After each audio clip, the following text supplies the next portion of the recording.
want to go over some of the functions in Excel that you can use to calculate depreciation. Now, before I do that, let me just give a quick overview of depreciation. Depreciation is an accounting method for allocating the cost of a tangible asset over its useful life. Now, the reason we do this is if you were to buy a piece of equipment or a truck or a building, for example, you're going to use that over many years.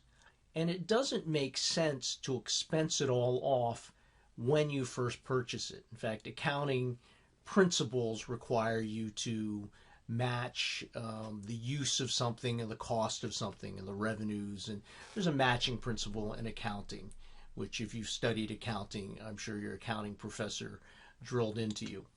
So what we want to do is we want to spread these costs over the useful life. So there are a couple of approaches for spreading these costs.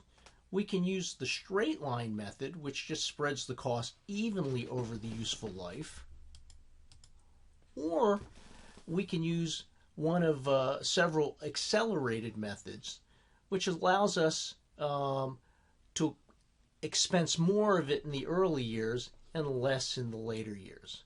So the advantage of using an accelerated method is because you're expensing more in the early years, you're going to have lower tax liabilities in the early years. Some argue that this is a good approach because it aligns with the way the asset is used. It's likely to be used more in its early years, and in later years, it's likely to be used less because the older equipment is going to be phased out. Now, we want to note that when you use an accelerated method, it's going to reduce net income in the near term. And management has to decide if that is desirable or not. It's also the case that if you're using an accelerated method, if you don't happen to have enough earnings in the early years, you may not be able to take advantage of this additional depreciation expense.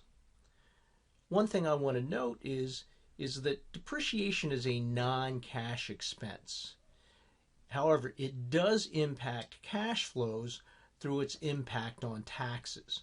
So you can't ignore it. If you didn't depreciate an asset, you would have too much net income or too much taxable income, and therefore you would pay too much in taxes. So you do want to expense this off, but if you're actually doing a cash flow calculation, you need to add depreciation back in.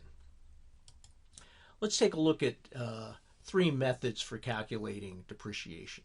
So the first is the straight line method. All you do is take the cost, subtract the salvage value, then divide by the useful life. Okay? Anybody who's taken accounting, this is the first method you learn. It's the easiest to do. The second approach, and the second and third approaches here, are accelerated methods. The double declining balance approach says take the straight line percentage and double it, hence the term double declining balance, and then multiply the book value each year by this amount. So if you've worked out that a piece of equipment has a 10-year useful life, that would be 10% a year. In the straight line method, you would use 20% each year. And what you're going to do is you're going to multiply that by the book value each year. Okay. However, in this method, we do not subtract salvage value, but we stop depreciating once the total depreciation equals the cost minus the salvage value. The final one I'll talk about here is called sum of the year's digits. What we do is we add up the digits for each year. For example, a 5-year life would be 1 plus 2 plus 3 plus 4 plus 5 equals 15. So the first year's depreciation would be 5/15. So we use the bigger number for the first year, the smallest number for the last year, or the smallest digit. So it would be 5/15 of the times the cost minus the salvage value.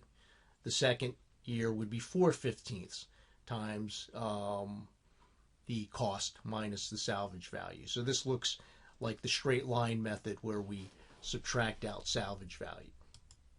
So consider the following example.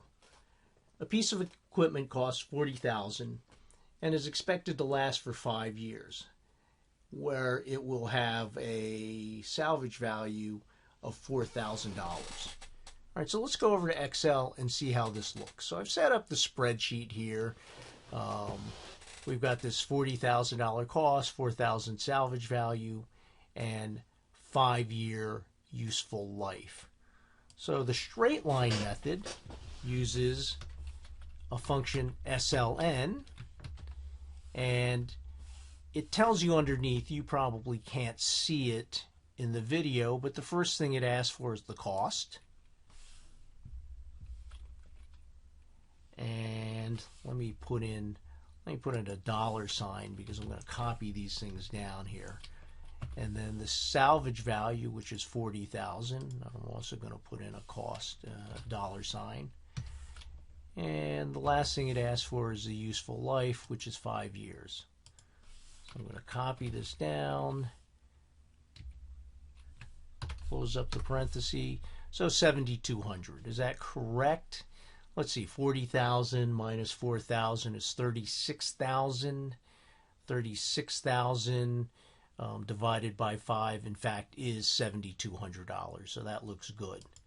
So if we copy this down, we get 7,200 every year, because that's what the straight line approach does. It's the same amount every year.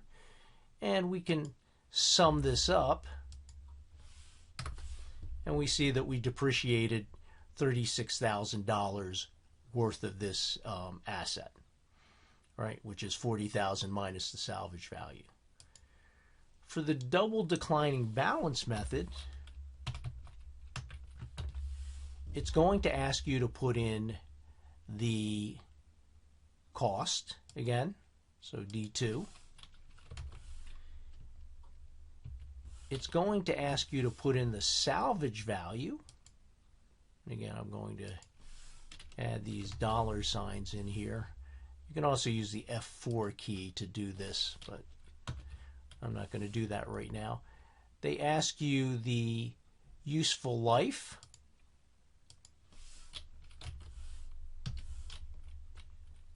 And then they ask you each period. Each period's going to be a different amount. So this one didn't ask for, straight line didn't ask for a period.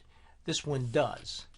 And I'm going to close that up, and I get 16,000. Let's think about that. If you have a 5-year useful life, that means you're depreciating 20% per year. Here this cost $40,000, right? We're going to depreciate twice that, so 40% of that is 16,000. I'm going to copy this down here. And if you actually took the 16,000 and subtracted it from the 40, you would get 24,000. And if you took 40% of that, that would be $9,600. So it keeps depreciating until this last year is not 40% of the book value, but is just enough to get you down to 36,000 of total depreciation. So let me just copy over this totaling thing here. You can see we've depreciated 36,000. Okay, the final approach here is sum of the year's digits. Again, SYD, cost,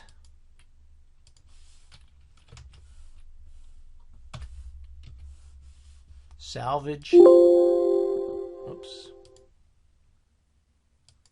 sorry, put the comma in the wrong place, comma, salvage, and I'm going to put that comma in, useful life, 5 years, so same as the other two methods. And again, you have to tell it what period it is, because remember, the depreciation is going to be different in different periods. So here it's 12,000. And let's see if that sort of makes sense or not. Let's see, 12,000. We have 5 years. This is going to be 5 over 15, so it's going to be a third of 36,000. Let's see. 36,000 times a third. So that gives us 12,000. That makes sense, right? A third, 36,000 divided by 3. Right, keep doing that. And again, I'm going to sum these up by just dragging this formula over here. And you can see in each case it depreciated 36,000.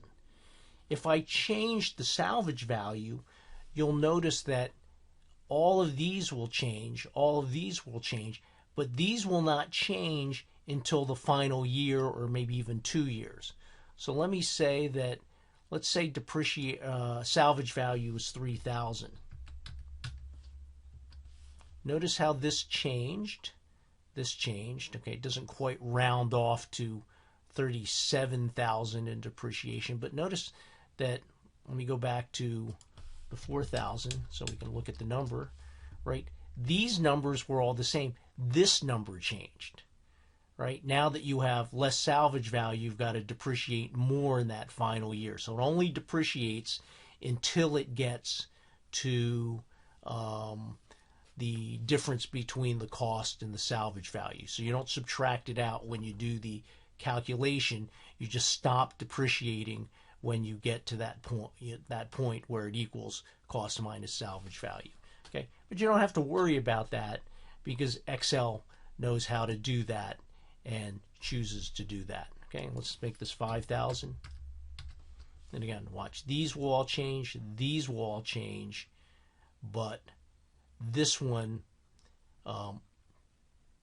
only this one will change. Let's see what we've got here. So notice less depreciation, same depreciation, but that last year is much smaller. Okay, so I hope that was helpful, and if you're calculating depreciation, instead of working out the formulas yourself, you can take advantage of these formulas in Excel.